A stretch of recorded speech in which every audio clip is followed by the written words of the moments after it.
Assalamualaikum warahmatullahi wabarakatuh. Sampurasun. Perkenalkan, nama saya Saradelita, mahasiswi semester 4 di Akademi Keperawatan Buntut Pesantren Cirebon. Di video kali ini, saya akan membahas topik yang sangat menarik dan tentunya topik ini saya persembahkan kepada seluruh perawat di Indonesia. Penduduk Indonesia sebagian berprofesi sebagai seorang perawat, dan ada juga yang masih menjadi mahasiswa keperawatan. Beberapa hari yang lalu saya melakukan sebuah survei di lingkungan kampus untuk mengetahui kenapa sih mereka memilih karir perawat dalam hidupnya dan mengapa mahasiswa memilih jurusan keperawatan untuk melanjutkan perkuliahannya. Dari hasil survei, banyak sekali jawaban yang terkumpul. Ada yang karena dipaksa oleh orang tua, ada yang karena ikut-ikutan dengan teman, namun ada juga yang mengatakan bahwa profesi perawat adalah impian mereka sejak kecil.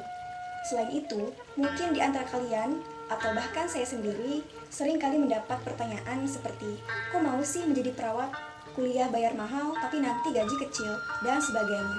Dampak dari pertanyaan ini membuat kita sebagai seorang perawat mungkin menjadi tidak suka atau bahkan menyesal menjadi seorang perawat. Maka dari itu, bagi kamu yang masih menyepelekan profesi perawat, kamu wajib menonton video ini.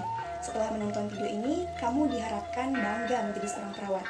Di video ini saya akan membahas sebuah topik 3 alasan kenapa kamu harus bangga menjadi seorang perawat.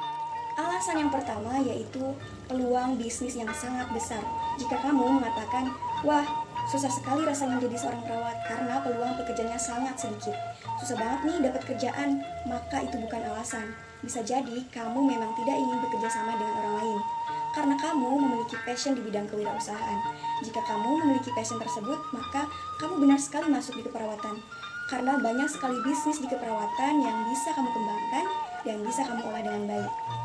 Perawat yang memiliki usaha biasa dikenal dengan nursepreneur.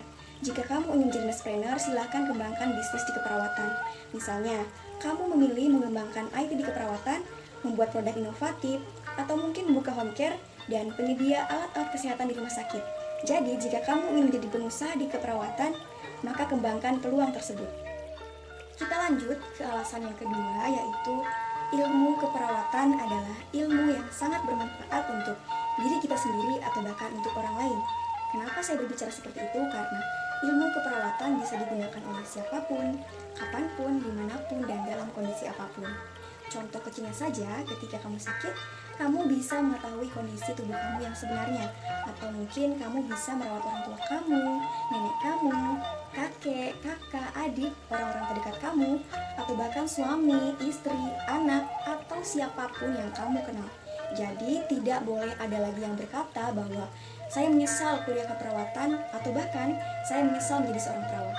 Oke, kita lanjut ke alasan yang ketiga, alasan terakhir kenapa kamu harus bangga menjadi seorang perawat, yaitu peluang buat kamu untuk membuka praktik keperawatan.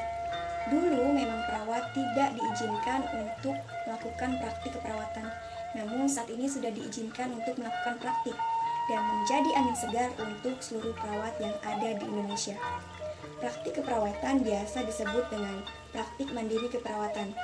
Jadi, ketika kamu nanti lulus keperawatan dan kamu agak sulit untuk mendapatkan pekerjaan, tenang, jangan khawatir, karena kamu bisa membuka praktik mandiri keperawatan yang tentunya harus melengkapi semua persyaratan yang ada. Dan jika kamu menggeluti bisnis ini dengan baik, maka kamu akan mendapatkan hasil yang jauh lebih besar daripada kamu bekerja di instansi kesehatan. Bagaimana? Setelah menonton video ini, apakah kamu masih menyesal setelah berkecimpung di dunia keperawatan atau menjadi mahasiswa keperawatan? Sudah tidak, bukan? Maka jangan pernah kamu sesali apa yang sudah kamu perjuangkan dan sudah kamu jalankan hingga saat ini. Dan satu hal yang pasti, kamu harus terus berusaha, berdoa, dan nikmati semua proses yang ada. Sekian video dari saya, akhir kata, wabillahi taufiq wal hidayah, wassalamualaikum warahmatullahi wabarakatuh. Hatur nuhun.